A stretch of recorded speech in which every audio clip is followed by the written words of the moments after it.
Hello friends, आज मैं compare करूंगा Educart social science class 10 question bank reduced syllabus book versus Exam Idea. इन दोनों बुक्स में चैप्टर की इंट्रोडक्शन माइंड मैप के साथ दी गई है, इसलिए सबसे पहले माइंड मैप कंपेयर करते हैं।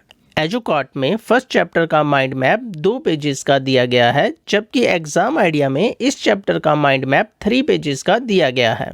तो देखने में लगता है एग्जाम आइडिया के माइंड मैप में ज़्यादा इन्फॉर्मेशन है, लेकिन जब मैंने माइंड मैप्स को रीड किया तो मैंने देखा कि अमाउंट ऑफ इंफॉर्मेशन एजुकार्ट के माइंड मैप में ज़्यादा है। माइंड मैप की लैंग्वेज दोनों बुक्स की अच्छी है, लेकिन अगर आप किसी टॉपिक को अंडरस्टैंड करना चाहते हैं तो टॉपिक क्लियर करने के लिए आपको सबसे पहले एनसीईआरटी टेक्स्ट बुक रीड करनी पड़ेगी। अगर आप डायरेक्ट क्वेश्चन बैंक से रीड करते हैं तो बहुत सी जगह पर आपको रटा लगाना पड़ेगा, लेकिन अगर आप पहले एनसीईआरटी टेक्स्ट बुक रीड करते हैं और उसके बाद क्वेश्चन बैंक से पढ़ते हैं तो सिर्फ 2 पेजेस का माइंड मैप पढ़कर आपका पूरा चैप्टर रिवाइज हो जाएगा। एजुकार्ट में माइंड मैप मुझे एग्जाम आइडिया से थोड़ा सा बेटर लगा। मेरी बात को ध्यान से समझना, आधी अधूरी बात सुनकर किसी गलत रिजल्ट पर मत पहुंचना। एग्जाम आइडिया में माइंड मैप के बाद इंपॉर्टेंट टर्म्स दी गई हैं। ये इंपॉर्टेंट टर्म्स चैप्टर अंडरस्टैंड करने में बहुत यूज़फुल है। इसके बाद हमें इंपॉर्टेंट इवेंट्स दिए गए हैं। इन इवेंट्स में इस चैप्टर की सारी इंपॉर्टेंट डेट्स दी गई हैं। इस तरह की इंपॉर्टेंट टर्म्स और इंपॉर्टेंट इवेंट्स एजुकार्ट में नहीं दी गई।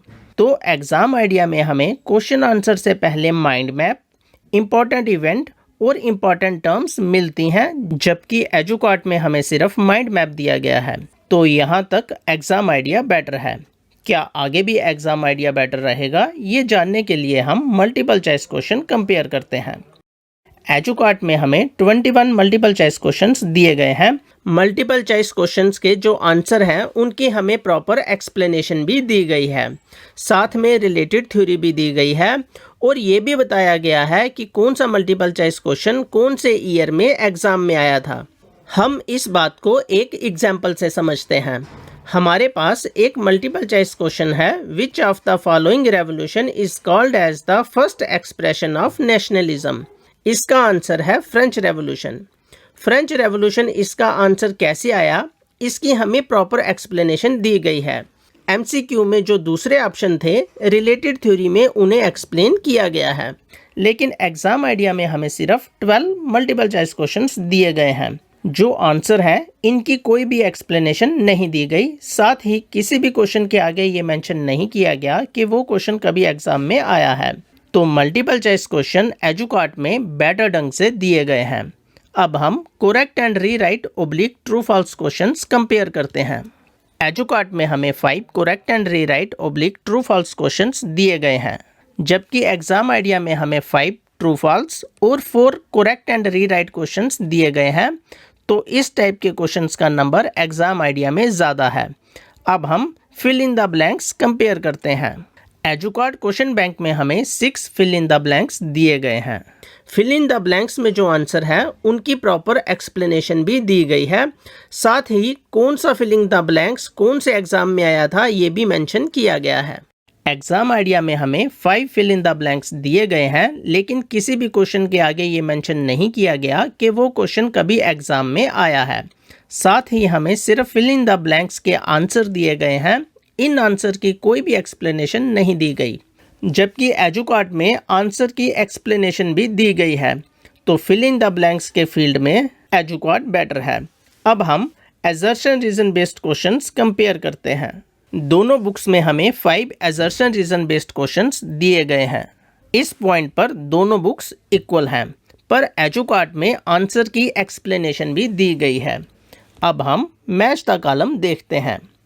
एजुकार्ट में हमें 3 मैच द कॉलम दिए गए हैं।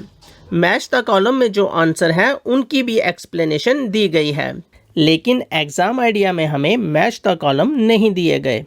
अब हम very short answer type question compare करते हैं। एजुकार्ट में हमें 20 very short answer type questions दिए गए हैं। ये very short answer type question कौन से एग्जाम में आए थे ये भी मेंशन किया गया है। यहाँ पर ज़रूरी है, वहाँ पर हमें रिलेटेड थ्योरी भी दी गई है। एग्जाम आइडिया में हमें 30 very short answer type questions दिए गए हैं। यहाँ पर जो क्वेश्चन प्रीवियस एग्जाम में आए हैं उनके आगे ये बताया गया है कि वो क्वेश्चन कौन से एग्जाम में आया है। तो very short answer type question का नंबर एग्जाम आइडिया में एजुकार्ड के कंपैरिजन में काफ़ी ज़्यादा है। अब मैं शॉर्ट आंसर टाइप क्वेश्चंस को कंपेयर करता हूँ। एग्जाम आइडिया में हमें 33 शॉर्ट आंसर टाइप क्वेश्चंस दिए गए हैं, जिनमें से 9 क्वेश्चन ऐसे हैं जो प्रीवियस एग्जाम में आए हैं। सभी क्वेश्चंस के आंसर पॉइंट वाइज दिए गए हैं और क्वेश्चंस की लैंग्वेज ईजी है। एजुकार्ड में हमें 18 शॉर्ट आंसर टाइप क्वेश्चंस दिए गए हैं। शॉर्ट आंसर टाइप क्वेश्चंस के जो आंसर हैं वो पॉइंट वाइज दिए गए हैं, जहां पर ज़रूरी है रिलेटेड थ्योरी भी दी गई है। 3 शॉर्ट आंसर टाइप क्वेश्चंस में हमें टॉपर्स आंसर शीट भी दी गई है। जो क्वेश्चंस एग्जाम में आए हैं उनके आगे मेंशन किया गया है कि ये वाला क्वेश्चन कौन से एग्जाम में आया है। तो शॉर्ट आंसर टाइप क्वेश्चंस एजुकार्ड और एग्जाम आइडिया दोनों में बहुत अच्छे से दिए गए हैं, लेकिन number of questions exam idea में ज़्यादा है। अब हम लॉन्ग आंसर टाइप क्वेश्चंस को कंपेयर करते हैं। एग्जाम आइडिया में हमें 15 लॉन्ग आंसर टाइप क्वेश्चंस दिए गए हैं। सभी क्वेश्चंस के आंसर पॉइंट वाइज दिए गए हैं और जो क्वेश्चंस एग्जाम में आए हैं उनके आगे बताया गया है। एजुकार्ड में हमें 17 लॉन्ग आंसर टाइप क्वेश्चंस दिए गए हैं। यहाँ पर भी सभी क्वेश्चंस के आंसर पॉइंट वाइज दिए गए हैं और जो क्वेश्चन एग्जाम में आए हैं उनके आगे बताया गया है।